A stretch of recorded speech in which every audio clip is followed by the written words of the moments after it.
Hey, little birdie, don't feel down. Come and perch on my shoulder. Don't be shy, really. No wonder they never pay attention to me. Forget it. I probably shouldn't be anthropomorphizing them anyway. Haven't seen you in some time. To which one of the Animo Archon's wings do I owe the honor? Oh, is this your way of saying that you missed me?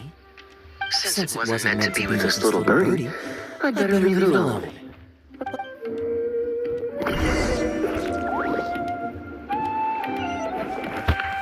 If you're wondering why I'm here, June's been worrying about trade safety recently. I discovered this when I unwittingly burst into her office to save the day. Another job involving long-distance travel falls to me. I suppose it's my own fault for having such a strong sense of duty.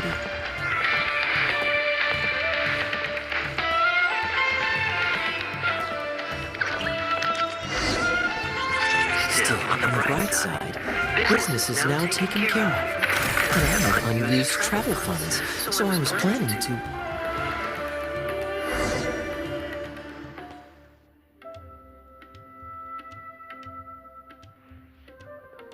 Gundafar, we are in the middle of a war.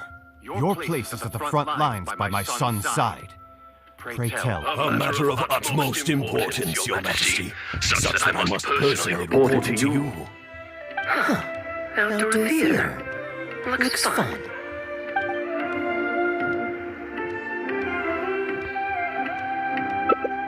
Yes. Here's what I was thinking about the unused funds. Given that the acting Grandmaster saw fit to allocate these funds to my trip in the first place, I think it's my responsibility to make sure that every last mora is put to good use. In other words, what do you say we find a way to spend the remaining budget? Perhaps a fancy meal at a nice restaurant? Or a river cruise that takes in the sights of Sumeru City? Or we could buy a few nice mementos to take home. Hey, no need to put it like that. Let's keep walking. We can consider it some more on the road. The rules of the Knights of Livonia state that any and all expenditures during a business trip are counted as travel expenses. That's more than enough justification to live a little. Of course, with me being here on my own, it was looking like a wasted opportunity. But now that I've run into you, why don't we make this a joint trip?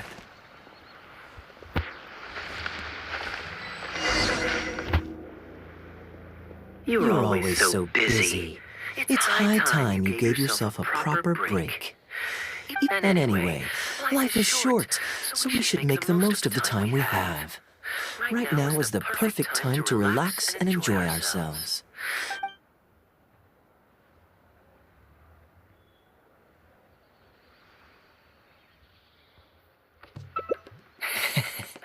Now I remember why you're an honorary knight. Of course, being tempted by money is beneath you. Your honest character is dazzling to behold. Like the sunlight reflecting off the surface of Cider Lake in the late fall, I hold my hands up. My thinking was mistaken. In that case, I guess today's end-of-trip blowout is cancelled. I shall pack my luggage and prepare to return to Mondstadt. Oh, you do that for me? Well, this wasn't what I'd originally planned, but it's a very welcome development. When I was souvenir shopping, I picked out something for you too. Guess my thoughtfulness wasn't in vain. Let's keep that a secret for now. Not because I want to keep you guessing. It's just that I didn't think I'd run into you here. All my gifts are back at the inn. I want you to find out for yourself when you open it. The surprise is what gift-giving is all about, is it not? Then it's settled. We'll leave together shortly.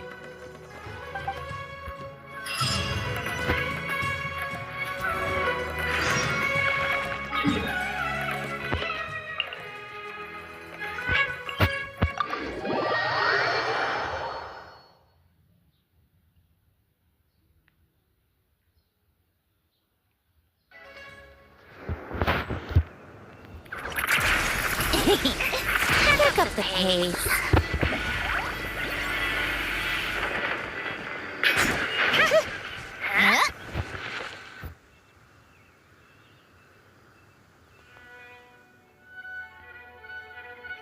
Look, Mondstadt's windmills.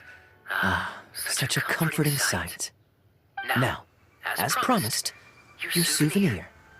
Here you go. According to the merchant I bought it from, mysterious spirits called Jinn often live in lamps like this. And this merchants love to exaggerate to help make a sale. But it's still quite the pretty little lamp. I know you like rare things, so perhaps you can add this to your collection. Of course, you can also use it as an ordinary pot. You're welcome. I'm glad you like it. I'm ready to head into the city now. You're free to join me, or you can make your own schedule. I could give everyone their souvenirs first, but I'm not sure whether I'm in the mood for running around and visiting people right after the long journey. Maybe I'll take a breather first. But I know I'll only get bored sitting in my room alone. Do you have any suggestions? I'm honored to have such a caring friend. Let's go to the plaza in front of the cathedral. We can listen to the bards playing or feed the pigeons. After so long in Sumeru, I've begun to miss that slow-paced and relaxed atmosphere. There's no rush. We can take our time and stroll on over.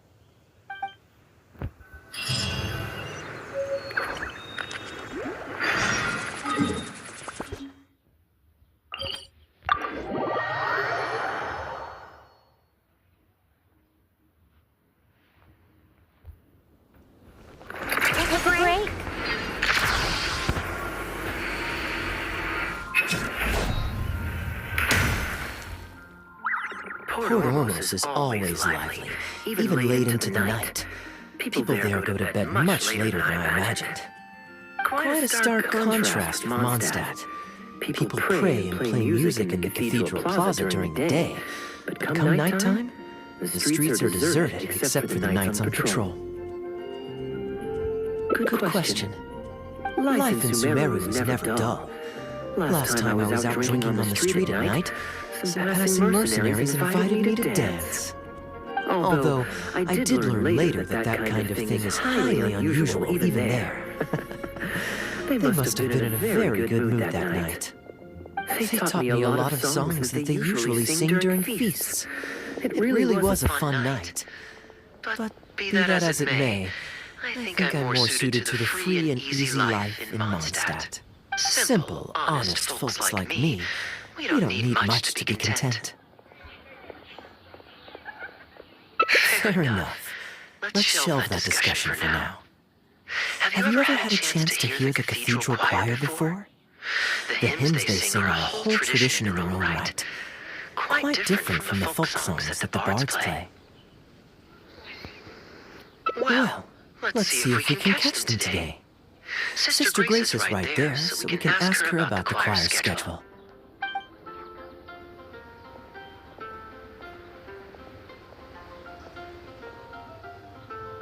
Excuse me, Sister Grace.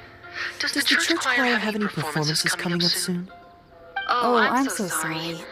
The hymn concert we previously announced has unfortunately been pushed back.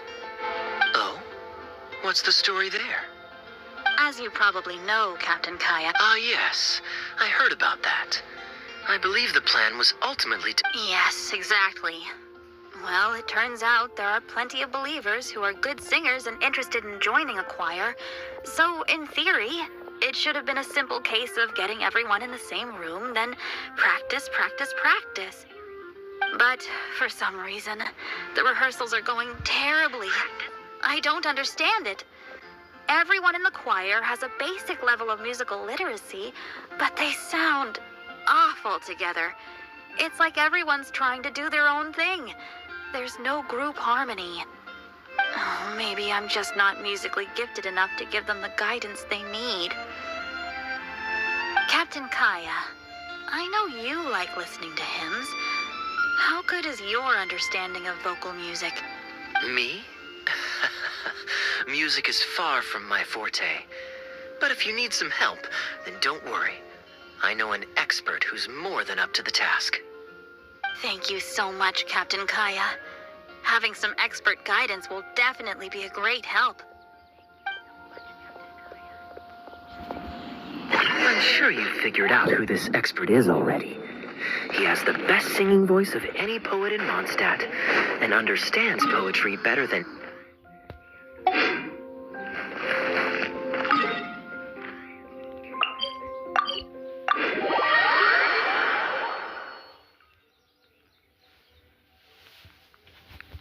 Plus, he's exceptionally easy to find. 9 out of 10 times, he's in the tavern.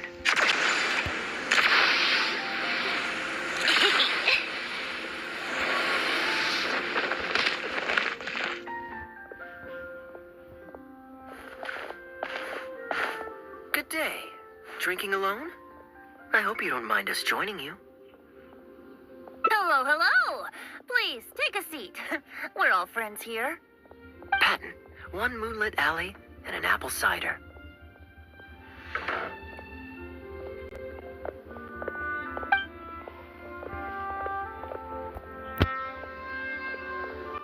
Ooh, excellent choices.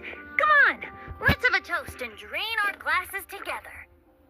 Here's to the time spent drinking with friends, which is more unforgettable than the drinks are delectable. Ever the poet, Professor Venti. A beautiful toast from the bard with the most. Any new songs of yours we could listen to? There's a real dearth of quality entertainment at the moment, since the cathedral's choir performance has been delayed again. Speaking of which, I trust you've heard Sister Grace's choir perform before?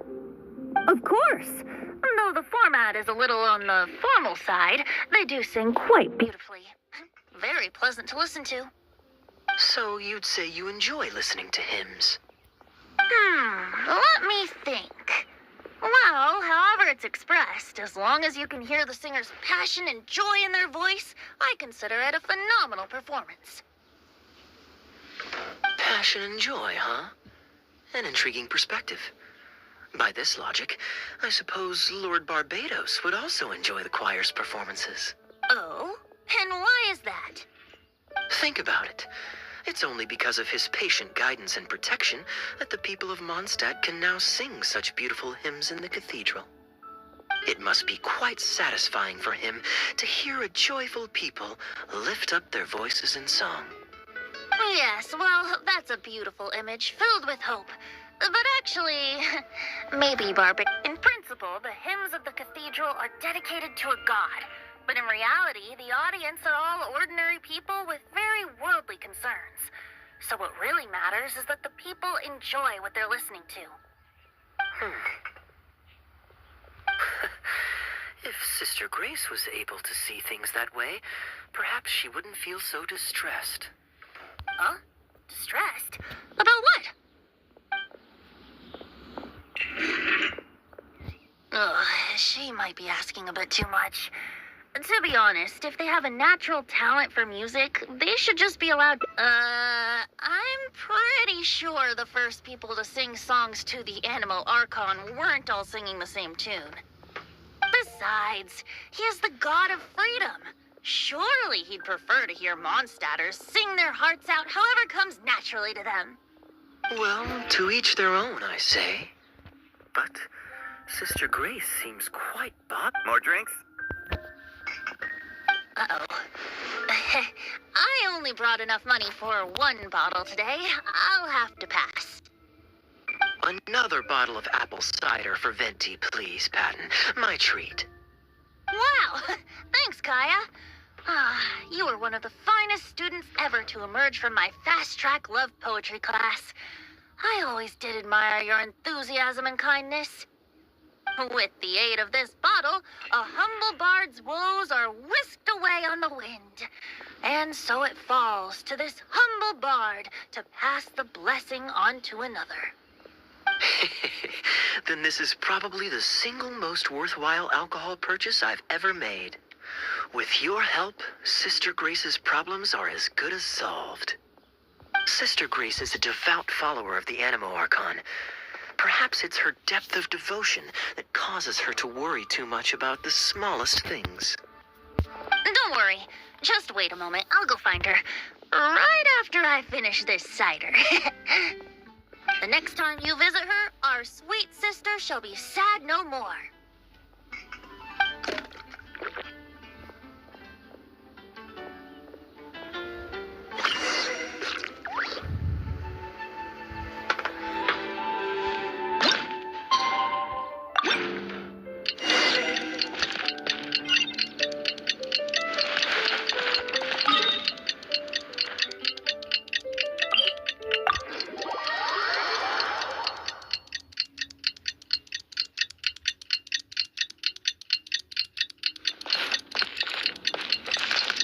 Take a break.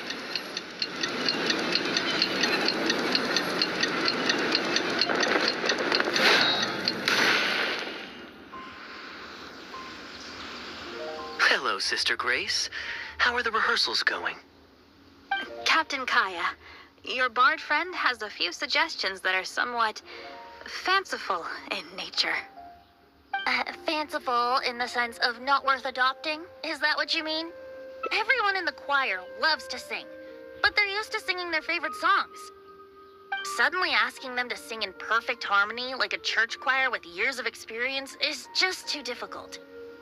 So, why ask them to adjust to the demands of those staid old church hymns when you could just create a new song for them?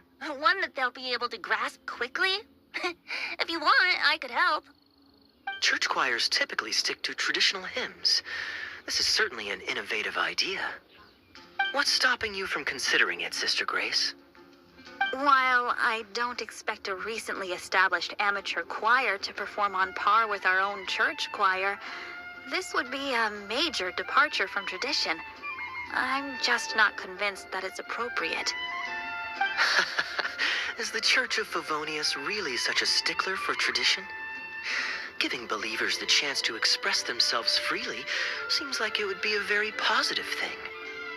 So, Venti, do you think the Animo Archon would like to hear a new melody? Of course! This was the wish of the people when New Mondstadt was first founded. Okay, well, let's see what our other friend thinks. Traveler, what are your thoughts?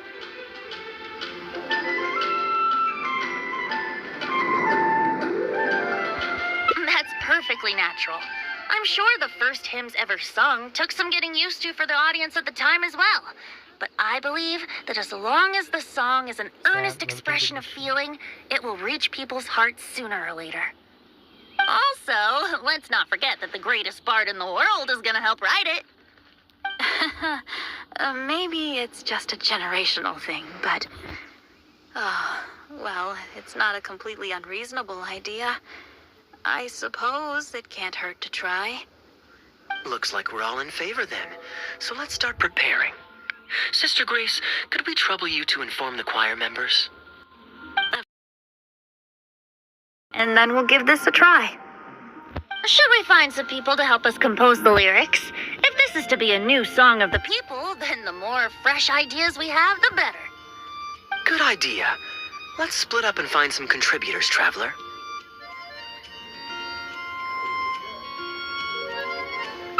Let me think. Since we're composing a song, we should try and recruit at least one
Hmm.